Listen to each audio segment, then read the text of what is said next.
let's finish with this. Another interesting tidbit from the week. Taven Jackson back at practice this week, and I tweeted about this. This is an interesting development because potentially it could change the way that Heupel calls this game for Milton. If Taven Jackson is a legitimate option, he got his collarbone smashed earlier in the season. Supposedly, they never actually confirmed that from the team, but that was what I did. You hear anything different than that? That's what I think was the assumption, maybe. But No, I never heard it. I mean, I watched it happen. It happened right in front of me. I was at yeah, that game and was down on the field, kind of waiting for the post game stuff after that, and all of a sudden he's down and not looking good. That's UT Martin. You hate to see that happen to your at that time third string quarterback. I don't think they ever actually did confirm that it was they didn't. that it was broken, But it whatever it was, that's the area in which it was injured. And I think even if it was a broken collarbone, this is about right time wise for getting 2 months basically. Yeah, getting back from that injury. It's not an ACL that takes you 6 months to get back from, even if it is a pretty serious injury. And so having him back as an option to me is exciting because you could see in that Vandy game, they took Milton and basically just shut him down. When it became apparent that Tennessee was going to win, they didn't even really let him pass the ball, much less run. And so they didn't open up the playbook in any way at all, very purposefully. They protected Milton's body. They didn't let him run because in previous games he had run some and he's gotten more aggressive as a runner and he's bowling people over because he's massive. And you kind of looked, and before that Vandy game, we were like, oh man, I hope that they run him and they let him go because he'll freaking knock some heads in. And they did none of that. And so I hope now they have an actual backup for him and this opens up the playbook for Milton, where they let him run. That's a part of the offense. They let him be just, I guess you would say, more creative when a play breaks down. And I hope that's what this means. I hope it doesn't mean. I think somebody even said this in the comments.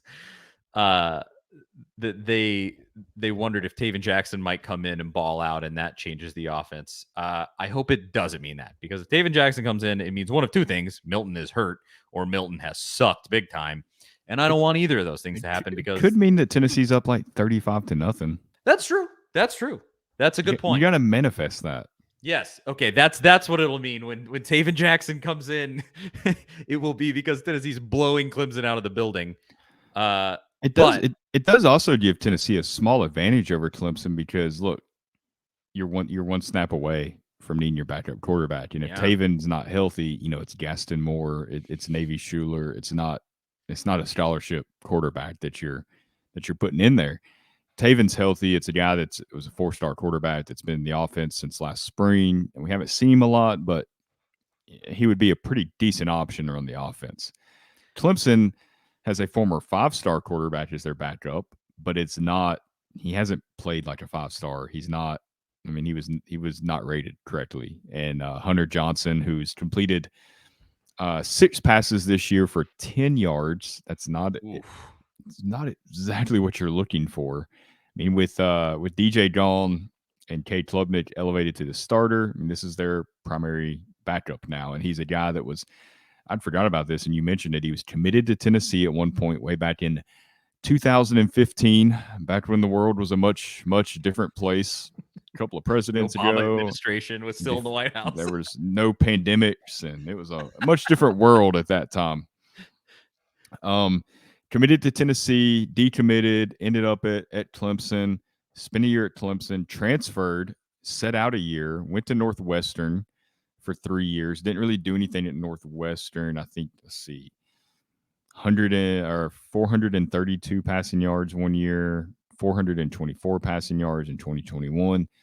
Transfers back to Clemson, wants to be a GA, has another year of eligibility, so he rejoins the team, and here he is. He's the backup quarterback. So you got to think if it comes down to backup quarterbacks, obviously that's something very hard to predict, but you would think Tennessee has the advantage there since Hunter Johnson is basically proven to be a complete bust here.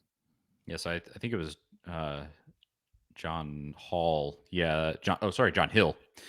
In the comments, he asked, who do you think has the advantage of QB for the bowl game? We said we were going to talk about this. Here it is. Fall is in the air, and that means fall grilling with cookouts, tailgate parties, and so much more.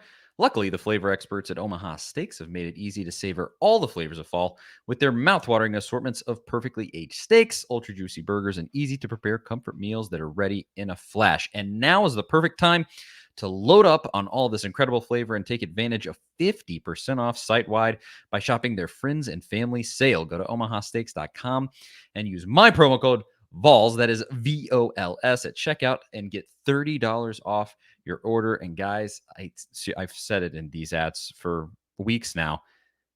I've had all of the stuff from Omaha Steaks. I can't endorse it enough. Everything has been high quality. It comes right to your door, so easy and convenient, and I mean, most importantly, tasty. So I wouldn't say it if I didn't believe it. So don't wait. Go to omahasteaks.com and stock up today. Omaha Steaks isn't just steak.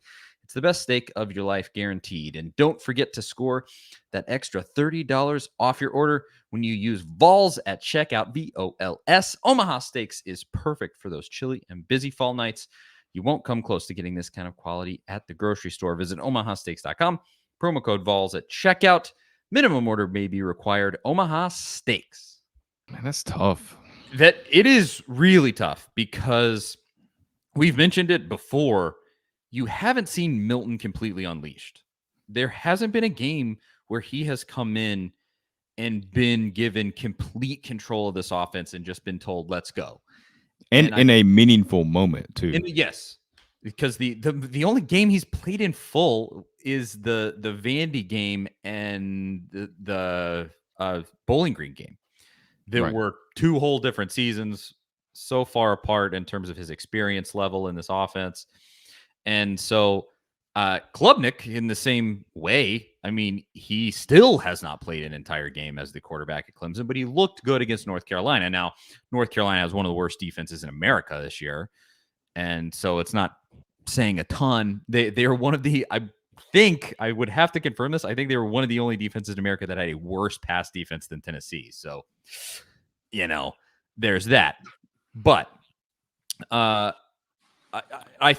I think it really comes down to, and this has been true for Tennessee all season long, can the defensive line get pressure on this quarterback? Yeah. Because I think otherwise, it almost doesn't even matter to me that Klubnik doesn't have experience. If you give these guys the throws that Tennessee's defensive backs have given up this season, he's going to throw all over you. I mean, you look back at the Florida game, at the Alabama game, at the South Carolina game, where these guys were just standing with no one within 5 yards of them. All of this space given up, or bad angles going for tackles, or bad angles on playing the ball in the air, whatever it might be. These defensive backs just can't do it. And so the defensive line has to be the hero here and get to Klubnik, because I go like, it almost doesn't even matter. Like I feel like a pretty not great 3-star could go in and throw all over these defensive backs in certain situations. So, yeah, to me, there's zero reason to like drop and play zone coverage and try to like keep everything in front of you, because like you said, Tennessee hasn't been able to stop that. If you give him time, he'll find the soft spot in the zone, they'll exploit it, and they'll throw all over Tennessee. So I think you play man coverage and you blitz him and you bring pressure consistently. He's a true freshman. He's from Texas. He played in some big games in Texas high school, playoffs and stuff down there. Those are big crowds you get. Like, he's been exposed to pressure. So I don't think the moment will be too big for him, even as a true freshman. He's almost like a sophomore now anyway. He's been through an entire season. He's played a little bit, playing the ACC championship game, and that's a pretty big moment. They're playing for a New Year's Six Bowl. That game was very important to them. But we have seen him a little bit this year in some limited action struggle against pressure. I mean, there's the Notre Dame game. He threw a pretty bad interception when he had pressure in his face. So you can get to him and cause some bad decisions, but only if you get to him. So I don't see any benefit in sitting back and trying to confuse him with kind of this zone coverage and hoping that he doesn't see a linebacker in the passing lane or something. I don't think Tennessee's secondary is good enough to play that type of defense and be successful. So I think you roll the dice and maybe you get beat on a big play or two. And Tennessee can withstand that. If their offense is rolling, they can withstand that. We saw them withstand it several times this year. I mean, Pittsburgh had a 75-yard run in that game that they gave up. There were some big plays out, against Alabama, and they were able to withstand that. So they can, obviously you don't want to, but if it happens, your offense, even with Milton, is good enough. The threat of the big play is there that you can get it back.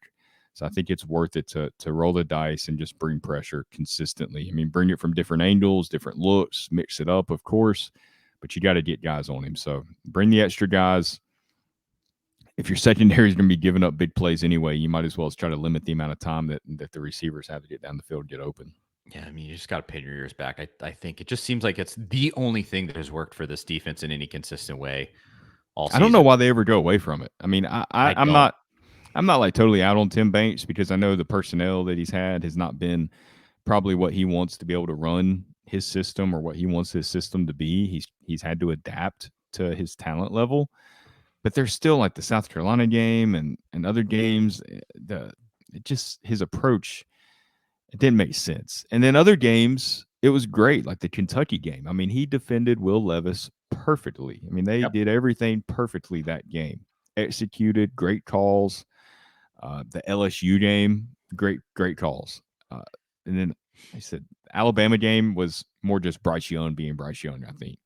South Carolina game, early parts of the Missouri game, it's like, what is Tennessee doing? What is Tim Banks calling here? So I don't know why they ever go away from the pressure packages. I do stand corrected, though. I did look it up.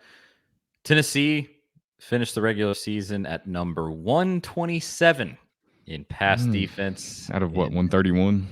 Out of 131, only 4 teams worse. One of those is Vandy, somehow. North Carolina is 121. So a few slots ahead of Tennessee. My apologies, North Carolina. But regardless, makes it even funnier. Did you hear Cade Klubnik's comments about Tennessee's defense last week? I don't think so. I mean, of course, he was very diplomatic and praised the defense and praised Tennessee's defense, but he called them a top 40 defense. And I couldn't find any metric where they were top 40. I think they were 44 or 45 in scoring defense, which is not what a lot of people go by. I mean, I like to go by it because that's the name of the game. Points. How many points did you give up? But most people prefer to go by yardage, total yards, all that kind of stuff. And obviously they were way down the list. So I don't know what metric he was using, but he's trying to build Tennessee's defense up as being a juggernaut type deal here. Yeah, so that when he throws for 400 yards, he'd be like, I threw it for 400 yards against one of the best defenses in America. Look at that. It's the thing with sports, man. You can just throw out numbers, and there's so many different websites and ways of tracking this and ranking things that nobody can really check it. So you can just say kind of whatever. It's like the Butch Jones clip last week where he's talking about going 19-3 before his last year at Tennessee. It's like there's not a single stretch that he ever went 19-3 at Tennessee. But people at Arkansas State are just like, that sounds pretty good. Yeah, sure. I can't believe they fired you.